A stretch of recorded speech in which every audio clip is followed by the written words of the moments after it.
Hi Gemini, kamusta kayo? Hope you're all doing well and welcome to 1111 Pinoy Tarot. This is a general reading, not a one-to-one, so hindi po lahat ay makaka-resonate or 100% accurate para sa iyo. Please subscribe, like, comment, and share, and please tap the bell for updates from this channel. Maraming salamat sa iyo Gemini. Tingnan natin kung anong energy for you for the month of October for Gemini, please. Gemini, energy for the month of October. The world. Okay. You will be accomplishing something na important or significant para sa iyo. Kung meron kayo mga projects or ginagawa na matagal nyo nang ginagawa, no, pinaghirapan, merong completion doon and it will be successful. Okay? It's like yung hard work ninyo will be paid off, no? Yung mga efforts ninyo will be recognized. Merong sense of happiness and contentment kang mararamdaman in the month of October. Okay, parang may sense of achievement and wholeness. Okay, you will be completing a cycle in your life for some of you. Okay. Messages, energies for Gemini, please, for the month of October. Many things happening at once for you. Delays are over for some of you, Gemini. Parang umpisa or bagong simula to, bagong phase, no, ng inyong ginagawa. Yeah. For some of you, merong flight or merong biyahe na magaganap. Yeah. Magiging busy ang buwan ng October para sa inyo.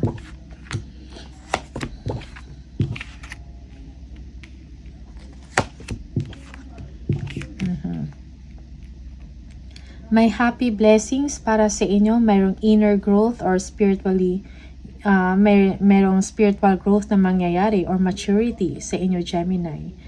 Yung iba sa inyo merong obsession, maybe in materials, or naka-overly focus kayo sa money, kaperahan, sa ambisyon, okay, material things. Or even merong addiction sa isang unhealthy na relationship or unhealthy na situation. Or obsession sa isang ex or sa isang toxic na tao, no? Or even your attitude, there is something, no, na parang nagbibigay sa inyo ng hindi maganda or hindi balance, no, na pakiramdam or sitwasyon. Okay? Yeah. Yung iba sa inyo, you will be making time for your family. After some busy time sa trabaho or sa business, yeah, you will be spending time with them, with your friends. Okay? Yung iba sa inyo, you will be spending or you will be parang bibili kayo ng isang bagay na costly or expensive, inyo pang pinag-iisipan. Okay? Kung meron mang mga problema or mga trials or challenges na nangyayari sa inyo sa trabaho or sa negosyo, okay? Or sa projects na ginagawa ninyo, hayaan mo or i-deal mo yan ng isang na may pag-intindi, no? Maging malawak ng inyong malawak na pag-unawa, okay? Deal it with kindness and understanding, okay? So, be mature, okay? Be responsible and be patient sa mga sitwasyon na difficult or mahirap, okay? You are supported by the divine. Kung ano man yan, okay, magkakaroon ng solusyon ang inyong problema, okay? For some of you, you will be buying or thinking about buying a home, or you are thinking about a home, okay?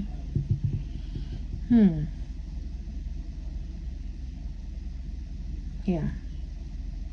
Maybe you will also be receiving a gift, okay? For some of you. Okay.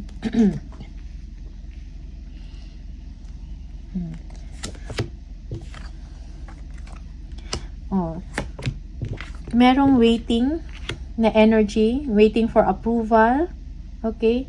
Waiting from a client, a customer, or some of you. So, kung meron kayong mga control issues, meron kayong gustong i-push, no? So, let go. Hayaan mo na yung panahon o yung universe ang magbibigay sa inyo ng pagkakataon. Yeah. So, be patient. Kung meron kayong inaantay. This is about kaperahan, about money or wealth. Yeah. For some of you, merong mga offers, job opportunity na ino-offer sa inyo. Okay? Take it. Or merong project na ino-offer sa'yo. Take it. Kasi meron kang kakayahan to progress or na maging successful yun. Okay?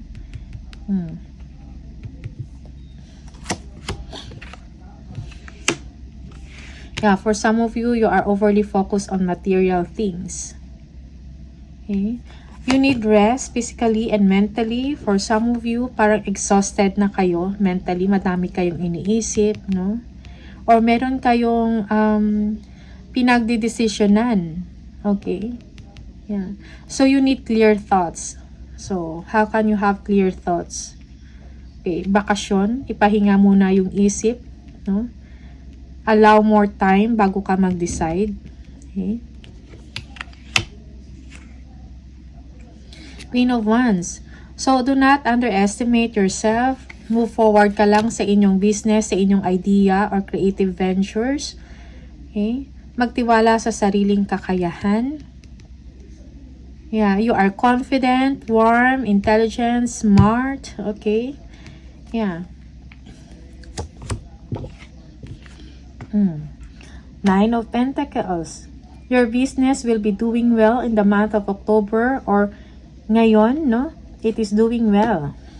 Okay? If you are self-employed, natutugunan ang inyong mga problema when it comes sa money. Okay? For some of you, you will be traveling.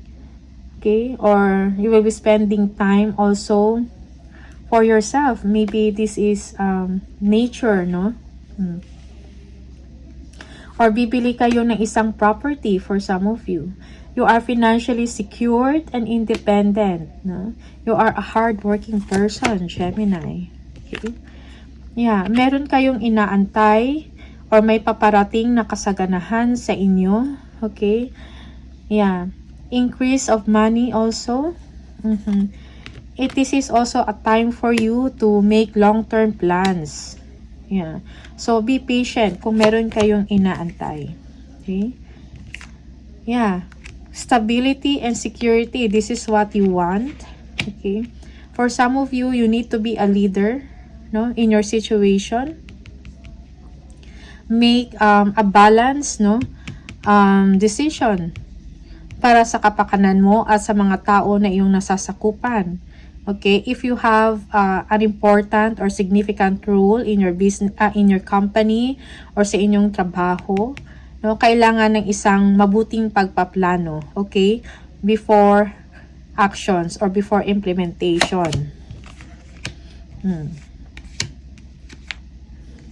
Yeah, merong transformation na mangyayari sa inyong life. Meaning, meron kayong i-end na something toxic, something hindi na nag-work para sa inyo, okay, or a toxic behavior, so that something new can come in, okay. Merong new beginning para sa inyo, Gemini, okay. Pagtatapos ng inyong paghihirap, okay, you will be given hope in your situation, okay. So, let go of toxic people. Kung may mga negative attachments kayo, whether in the relationship or sa trabaho man to.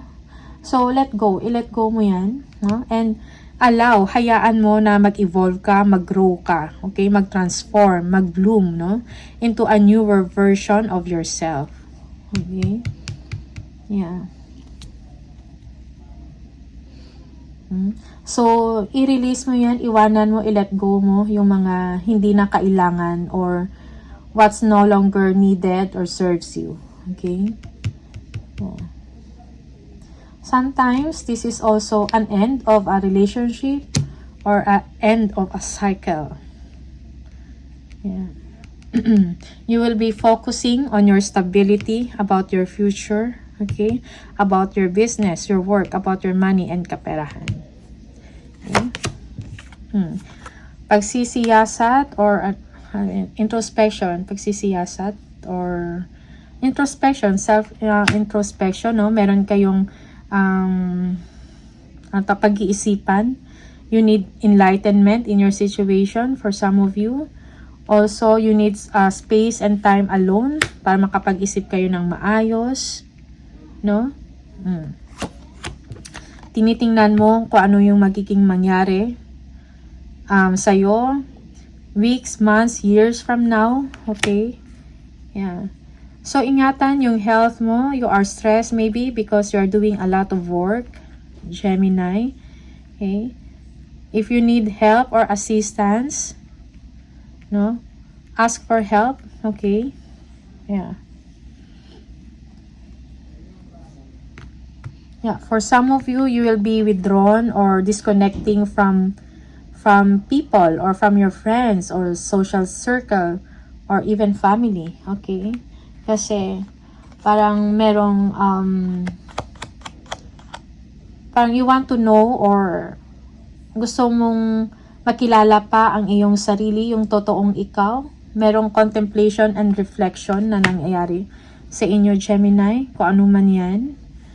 Okay? Based sa nangyayari sa experience mo. And 9 of Cups. So, your concerns will fade away. Kung may mga problema ka man, no, sa finances mo or sa trabaho mo, lahat yan magkakaroon ng kaliwanagan. Okay? This is a wish come true for you, a fulfillment of your dreams. So, you will be ending, kung ano man tong difficulties na dinadanas mo, you will be ending it. So, parang merong accomplishment for you. Okay?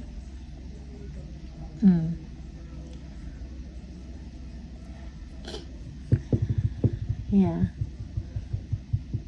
My sense of fulfillment, no? You will be happy and meron pride sa anumang accomplishment na meron ka.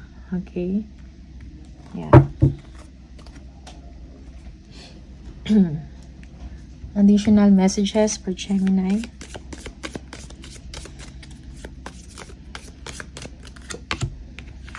Arrow, you are on the right path regarding some aspect of your life. Okay? So, nasa tamang direksyon ka, Gemini, kung saan ka man ngayon. Okay? Torch, spiritual development, enlightenment, awareness, and understanding. Yes. Merong spiritual development na nangyayari sa inyo. Spiritual growth, no? And also, kung ano man yung mga pinagdadaanan ninyo, you are guided, protected spiritually. Flute, disappointment in a friend or lover. Okay? Merong disappointment, hindi pagkakasunduan also sa isang kaibigan or sa isang lover. Okay?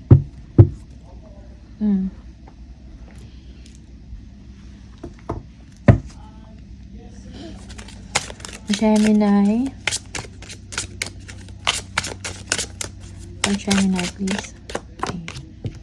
Healing, healed, healer. Healing energy surrounds you and this situation. Zero. Okay, merong healing energy. Okay, paggaling sa inyong sitwasyon. Maybe if you are disappointed or if you are hurt. Okay, you parang galing ka sa isang toxic relationship. So, now you are recovering, you are healing. Everything's okay. Don't worry. It's all working out in a beautiful way. So, wag mag-alala. Everything will be okay. Assertiveness. Stand up for your beliefs and only say yes if you really want to. So, panindigan mo kung ano yung pinaniniwalaan mo. Okay? And say yes kung talagang gusto mo. Okay? Depende sa inyo, Gemini, sa inyong sitwasyon. Just take what resonates for you and leave the rest.